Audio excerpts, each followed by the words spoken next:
How are plus size people supposed to buy your clothing if you don't sell clothing made for plus size people?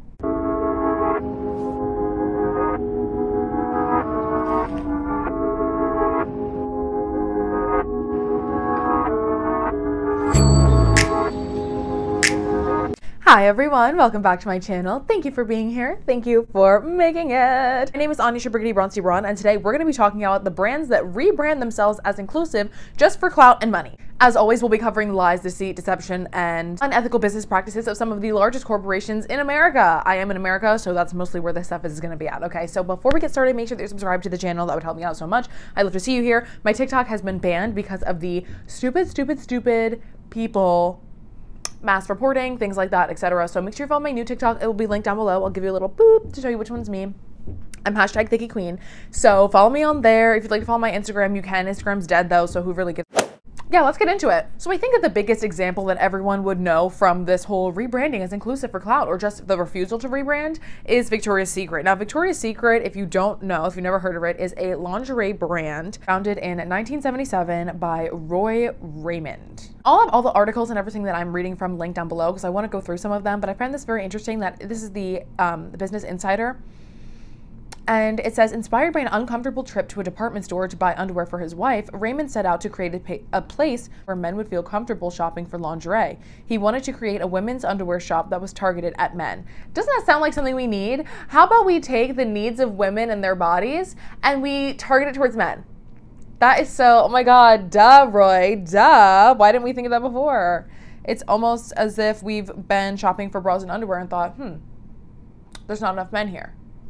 By 1982, the company was making more than $4 million in annual sales, but it says, according to reports, it was nearing bankruptcy at the time. So that's, how are you doing that? So Limited is also their parent company, and Limited acquired them, it says, in June of 1982.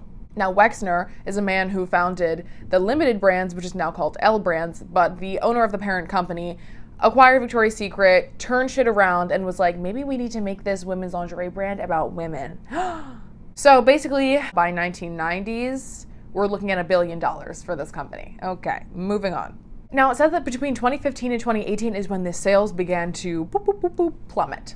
Why is this, you may be asking? Well, in case you weren't alive during that time, let me just break it down for you, okay? So you have the Victoria's Secret fashion show, happens once a year, I believe it's in the winter. You have models who are at maximum 115 pounds, which is really pushing it, around 100 pounds. They are also 5'10", which is my height.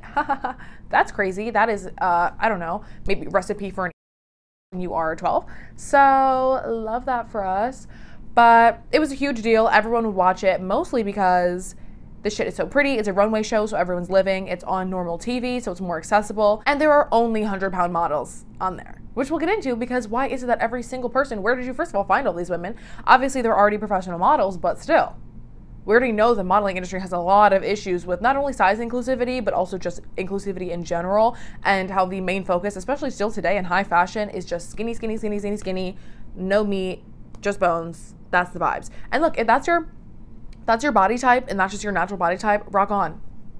Do your thing, okay? Cool. But there's obviously an issue when a company who had $1 billion in 1990 can certainly afford to make some inclusive things for more sizes and more people. And put maybe a different kind of person on the top of the, on the runway, in the magazine, the catalog. Give us something. Go girl, give us something. Also the time when things like, or brands like Aerie started to come out, and Aerie was all about like, be yourself, do you, be who you are.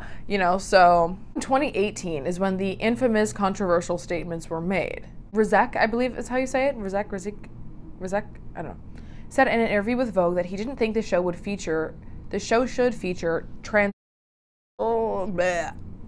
because the show is a, quote, fantasy. It's a 42-minute entertainment special. That's what it is, he said in the interview. I'm saying blah because, first of all, that's the word you're using. That's the one. You couldn't say anything about, like, transgender people or... No, right? Okay. I am actually losing it right now looking at this article. This says that hired a more body-inclusive model. The model is Barbara Palvin. What? They're like, she's not plus size. She is Hungarian. She is more body inclusive. How? She looks just like all the other bitches. Basically, they thought that they were gonna save their asses by hiring one transgender girl and one curvy girl who's not even close to plus size, who maybe is a B cup. Like, I don't know what we're getting at here. Now, the nail in this proverbial coffin for Victoria's Secret was obviously the launch of Savage X Fenty, also in 2018, the same time in which the marketing chief of Victoria's Secret is making comments about women's bodies, as he is the marketing chief of a women's lingerie line. It makes me want to scream. I can't handle it emotionally. Savage X Fenty comes out with actual inclusivity, actual plus size models, models who are in wheelchairs, models who are missing limbs, models who look like everyday people who are slaying. Everyday people doesn't have to mean bummy. You can still be slaying and still not look like a 6-foot slender man. You know what I mean? Like, it's okay. I promise it's okay. With that, people obviously gravitated more towards Savage X Fenty and away from Victoria's Secret because one, they just been outdated, and two, obviously the rude ass comments were just not flying anymore. It's just not the time, you know, pack it up. So when we see brands like Savage X Fenty, we have a realistic view of what inclusivity can and should look like. And yet, we still presently have brands who are faking inclusivity just for clout and money. If you've seen one of the more recent Miu Miu campaigns with Paloma, who I love Paloma, slay, but she is in there wearing or on the cover, she's wearing this mini skirt, okay? And Paloma is, I think she's probably considered a plus size model, but she is not, I want to say she's just like not that large, like she's not that plus size. I also think that she's also pretty short. So she's not that big of a person to be like representing the entirety of the plus size community. As we know, there are plenty of people, fat creators, who talk about this exact situation all of the time. I think that fat creators would consider Paloma like a small fat. Feel free to correct me if I'm wrong, but that's what it's giving. Miu Miu has her on the cover and she's wearing this, I think she's on the cover of ID magazine, and she's wearing this Miu Miu skirt. And the mini skirt, it's like a micro skirt and it's super cute, you know, we live for it, except for they made it custom for Paloma. They don't even sell it. Isn't that nice? So they're quite literally selling to you in this like campaign, in this cover story, clothing that you cannot buy if you look just like Paloma, which is not the case for any other sizing. There are straight size models, then you can find straight size outfits generally for that brand. But the problem is, especially we have with this high fashion situation, is that they're like, oh, you know, we don't want to, oh, we just can't do it. We just can't make it unless we personally know you and it's custom. You know what I mean? It's still not accessible. And I know that a lot of high fashion is based on exclusivity, but the whole point is supposed to be you can get it if you're rich enough. You got to be rich enough, skinny enough, pretty enough, all of these things, or have the connections to have someone customize it for you, which is just wrong. How about you don't sell me something that I can't buy? I literally can't buy it. Call me crazy, call me old fashioned. And now, present day, we see brands that are so late to the game of inclusivity that now it just looks cheap. It looks like an afterthought. It's not genuine and no one's believing it, essentially. So now you have, you know, more campaigns. Paloma's in one of the, or I think many of the new Victoria's Secret campaigns, because now she's like the poster child for plus size clothing, except for 5 years ago, you quite literally said, you cannot buy anything here because you are not good enough. And now you want us to believe that, oh, now we love everybody. Their Love Everybody campaign featuring all models who look just like the stereotypical Victoria's Secret angel. What? Love your body at every shape and size, except for only if your body is the shape and size of this angel right here. Thank you. Otherwise, you can take your ass down the street. Okay? Okay. And no one really feels bad either because they essentially nailed their own coffin shut when you have companies like Savage X Fenty who are blooming based on empowerment versus companies like Victoria's Secret who are just shame-based. You should feel bad about yourself and that's why you should buy these because we can make you feel better. Nobody wants it. I think the most important thing is just consumer knowledge. If you're coming up in a time when you did not grow up with a Victoria's Secret fashion show, you might just be like, oh, just another body inclusive brand. Except for the thing is that a lot of these brands, whether it's Victoria's Secret or just other ones, there's plenty of other fat creators who have talked about this. It's just another way to cheat the system into getting people to believe that you are more inclusive and that you stand for something when you actually are not backing it up with the actual products that you make. Which, as a company, should be the literal only thing, like your only job. Like you got one job. If you're gonna sell inclusive clothing, then actually have the clothes be inclusive, have inclusive sizing.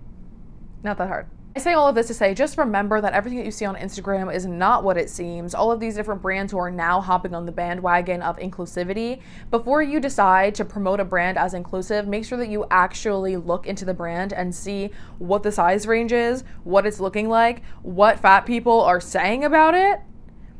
Listen to fat creators before you decide that this is something that's inclusive. If you're a brand, listen to the people who you are trying to sell to. It's called market research. Just do it. Because we have a situation where many brands believe that plus size people will not buy their clothing, but it's a self-fulfilling prophecy, because how are plus size people supposed to buy your clothing if you don't sell clothing made for plus size people?